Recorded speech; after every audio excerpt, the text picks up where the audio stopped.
नमस्कार। स्वागत है आपका हिंदू ग्रंथ ज्ञान पर। आप सुन रहे हैं श्रीमद् भगवद गीता का पाठ। आज हम अध्याय 1 श्लोक 21 से आरंभ करेंगे और उसके भावार्थ को समझेंगे। तो आइए शुरुआत करें। जय श्री कृष्ण। अर्जुन ने कहा, हे अच्युत, कृपा करके मेरा रथ दोनों सेनाओं के बीच में ले चलें, जिससे मैं यहाँ युद्ध की अभिलाषा रखने वालों को और शस्त्रों की इस महान परीक्षा में जिनसे मुझे संघर्ष करना है उन्हें देख सकूं। यद्यपि श्री कृष्ण साक्षात भगवान हैं, लेकिन अपनी बिना कारण वाली कृपा से वे अपने मित्र की सेवा करने में लगे रहे।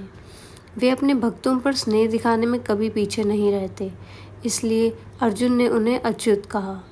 सारथी बनकर उन्हें अर्जुन की आज्ञा का पालन करना था और उन्होंने इसमें कोई झिझक नहीं दिखाई, इसलिए अर्जुन ने उन्हें अच्युत कहकर संबोधित किया।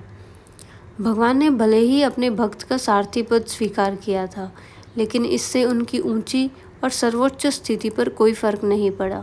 हर स्थिति में वे इंद्रियों के स्वामी हर्षिकेश ही रहते हैं। भगवान और उनके सेवक का संबंध बहुत मधुर और दिव्य होता है।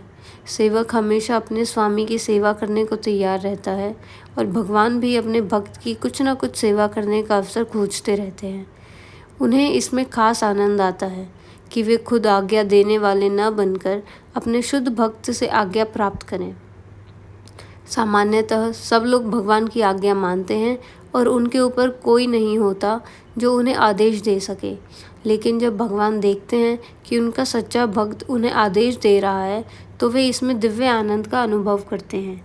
यद्यपि वे हर परिस्थिति में अच्युत रहते हैं। क्योंकि अर्जुन भगवान का शुद्ध भक्त था, इसलिए उसका मन अपने बांधवों से युद्ध करने के लिए बिल्कुल भी तैयार नहीं था। लेकिन दुर्योधन ने जब शांति से समझौता नहीं किया और जिद पर अड़ गया, तब अर्जुन को युद्ध भूमि में आना पड़ा। इसी कारण वह यह जानने को उत्सुक था कि युद्ध भूमि में कौन कौन से प्रमुख योद्धा खड़े हैं।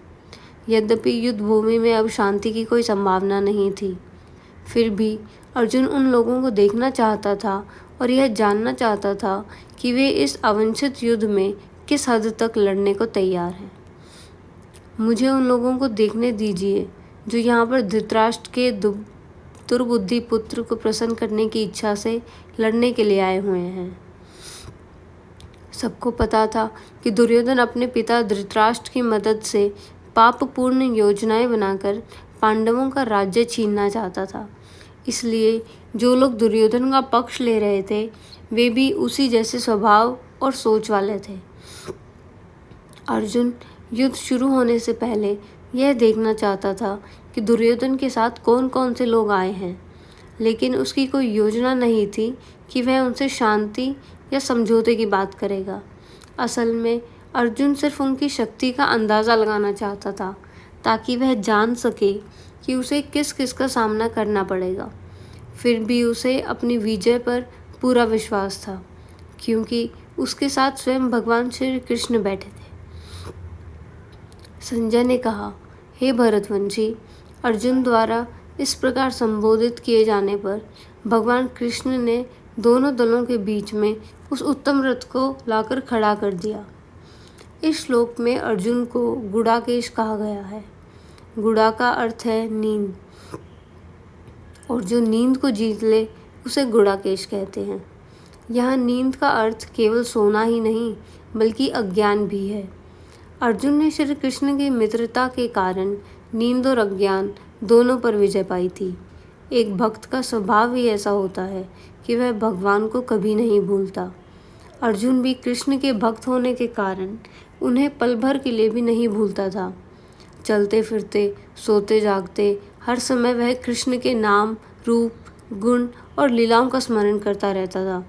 इसलिए कहा गया है कि जो व्यक्ति भगवान कृष्ण का भक्त होता है, वह निरंतर उनका चिंतन करते हुए नींद और अज्ञान दोनों पर विजय पा लेता है।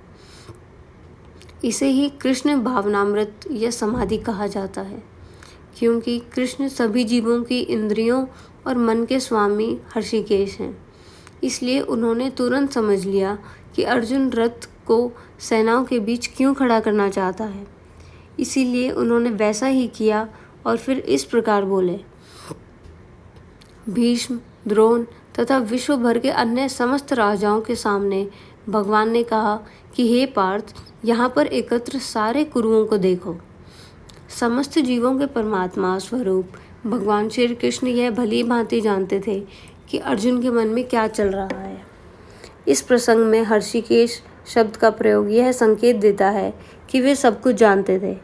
इसी प्रकार पार्थ शब्द भी महत्वपूर्ण है। पार्थ का अर्थ है पृथा का पुत्र। पृथा कुंती भगवान कृष्ण के पिता वसुदेव की बहन थी। इस प्रकार अर्जुन कृष्ण की बुआ का पुत्र हुआ। इसलिए मित्र और स्नेही होने के नाते कृष्ण ने अर्जुन का सारथी बनना स्वीकार किया था। जब कृष्ण ने अर्जुन से कहा कुरुओं को देखो, तो उनका आशय यह नहीं था कि अर्जुन वहीं रुककर युद्ध शुरू कर दे। कृष्ण को अपने बुआ पुत्र अर्जुन से ऐसी अपेक्षा कभी नहीं थी। वास्तव में उन्होंने अर्जुन की मनस्थिति पहले से जानकर यह बात थोड़े परिहास के रूप में कही थी। अर्जुन ने वहाँ पर दोनों पक्षों की सेनाओं के मध्य में अपने चाचा ताऊओं, पितामहों, गुरुओं, मामाओं, भाइयों, पुत्रों, पौत्रों, मित्रों, ससुरों और शुभ चिंतकों को भी देखा। अर्जुन ने युद्ध भूमि में अपने सभी रिश्तेदारों को देखा। उसने अपने पिता के समकालीन भूरिश्रवा जैसे बुजुर्गों को, भीष्म और सोमदत्त जैसे पितामहों को, द्रोणाचार्य और कृपाचार्य जैसे गुरुओं को, शल्य और शकुनी जैसे मामाओं को, दुर्योधन जैसे भाइयों को, लक्ष्मण जैसे पुत्रों को, अश्वत्थामा जैसे मित्रों को और कृतवर्मा जैसे शुभचिंतकों को देखा। इसके अलावा उसने उन सेनाओं को भी देखा जिनमें उसके अनेक मित्र सम्मिलित थे। जब कुंती पुत्र अर्जुन ने मित्रों तथा संबंधियों की इन विभिन्न श्रेणियों को देखा तो वह करुणा से अभिभूत हो गया और इस प्रकार बोला। अर्जुन ने कहा, हे कृष्ण, इस प्रकार युद्ध की इच्छा रखने वाले मित्रों तथा संबंधियों को अपने समक्ष उपस्थित देखकर मेरे शरीर के अंग कांप रहे हैं और मेरा मुंह सूखा जा रहा है। सच्ची भक्ति से जुड़ा हुआ मनुष्य उन सभी सद्गुणों से युक्त होता है जो सत्पुरुषों या देवताओं में पाए जाते हैं। लेकिन जो व्यक्ति भगवान का भक्त नहीं है, वह चाहे शिक्षा और संस्कृति के द्वारा भौतिक रूप से कितना भी आगे बढ़ जाए, वह इन दिव्य गुणों से वंचित रहता है। जब अर्जुन ने युद्ध भूमि में अपने स्वजनों, मित्रों और संबंधियों को देखा तो वह करुणा से भर गया। वे सभी आपस में युद्ध करने का निश्चय कर चुके थे। अपने सैनिकों के प्रति तो वह पहले से ही दयालु था, लेकिन विपक्षी सैनिकों की आसन्न मृत्यु को देखकर भी उसके मन में दया उत्पन्न हुई। जब वह ऐसा सोचने लगा तो उसके शरीर में कंपन होने लगा और उसका मुंह सूख गया। अपने पूरे कुल और रिश्तेदारों को युद्ध के लिए खड़ा देखकर उसे आश्चर्य हुआ। यद्यपि शास्त्रों में स्पष्ट रूप से यह नहीं लिखा कि अर्जुन रो रहा था, लेकिन स्वाभाविक रूप से अनुमान लगाया जा सकता है कि उसका शरीर कांप रहा था, मुंह सूख रहा था और वह करुणावश आंसू भी बहा रहा था। यह कोई दुर्बलता नहीं थी, बल्कि उसके हृदय की कोमलता थी, जो भगवान के शुद्ध भक्त का एक लक्षण है। इसलिए कहा गया है, जो व्यक्ति भगवान के प्रति अटूट भक्ति रखता है, उसमें सभी देवताओं के सद्गुण स्वतः आ जाते हैं। लेकिन जो भगवान का भक्त नहीं है, उसमें बड़े से बड़े भौतिक गुण भी व्यर्थ हैं। उसका मन केवल कल्पनाओं में उलझा रहता है और वह माया के वश में होकर भटकता रहता है। मेरा सारा शरीर कांप रहा है, मेरे रोंगटे खड़े हो रहे हैं, मेरा गांडीव धनुष मेरे हाथ से सरक रहा है और मेरी त्वचा जल रही है। शरीर में कंपन दो तरह से होता है और रोंगटे खड़े होना भी दो कारणों से होता है। यह या तो तब होता है जब कोई व्यक्ति आध्यात्मिक परमानंद का अनुभव करता है, या फिर तब जब किसी भौतिक परिस्थिति में अत्यधिक भय उत्पन्न होता है।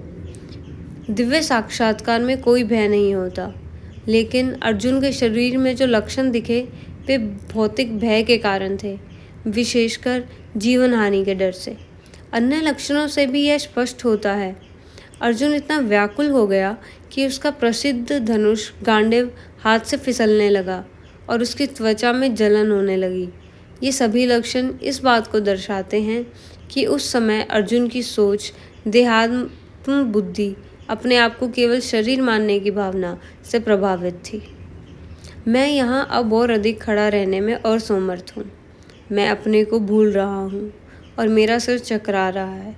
हे कृष्ण, मुझे तो केवल अमंगल के कारण दिख रहे हैं। अधैर्य के कारण अर्जुन युद्ध भूमि में टिककर खड़ा नहीं रह पा रहा था। अपने मन की इस दुर्बलता से वह आत्मविस्मृति, अपने वास्तविक कर्तव्य और स्वरूप को भूलना की स्थिति में पहुंच गया था। जब मनुष्य का भौतिक वस्तुओं से अत्यधिक लगाव हो जाता है, तब वह इसी प्रकार मोहग्रस्त अवस्था में फंस जाता है। कहा गया है, जब जीव भौतिक परिस्थितियों में उलझ जाता है, तब उसमें भय और मानसिक असंतुलन उत्पन्न होता है। अर्जुन को युद्ध भूमि में केवल दुख और हार ही दिखाई दे रही थी। वह सोच रहा था कि यदि वह शत्रु पर विजय भी पाले, तो भी उसे सुख नहीं मिलेगा। यहाँ निमित्तानि विपरीतानि शब्द महत्वपूर्ण है। जब मनुष्य को अपनी आशाओं में केवल निराशा ही दिखाई देती है, तो वह सोचने लगता है, मैं यहाँ क्यों हूँ। सामान्यतः हर प्राणी अपने में और अपने स्वार्थ में ही रुचि रखता है। किसी की भी रुचि परमात्मा में नहीं होती। लेकिन कृष्ण की इच्छा से अर्जुन अपने व्यक्तिगत स्वार्थ के प्रति अज्ञान दिख रहा था। वास्तव में मनुष्य का असली स्वार्थ तो विष्णु या कृष्ण में निहित है, लेकिन बद्ध जीव, बंधन में पड़ा हुआ जीव इसे भूल जाता है और इसी कारण उसे भौतिक कष्ट झेलने पड़ते हैं। अर्जुन ने सोचा कि उसकी विजय भी केवल शोक का कारण ही बनेगी। इन श्लोकों में हमने देखा कि अर्जुन ने युद्ध भूमि में अपने ही संबंधियों और गुरुओं को खड़ा देखा। उन्हें देखकर उसका हृदय करुणा से भर गया, शरीर कांपने लगा और मन विचलित हो गया। यह हमें बताता है कि भक्त का हृदय बहुत कोमल होता है और मोहवश अर्जुन युद्ध से पीछे हटने का सोचने लगा। अब अगले श्लोकों में हम देखेंगे कि यह मोह उसे किस निर्णय तक ले जाता है। यदि आपको यह गीता पाठ पसंद आया हो तो कृपया वीडियो को लाइक करें, अपने मित्रों के साथ शेयर करें और चैनल को सब्सक्राइब करना ना भूलें। जय श्री कृष्ण।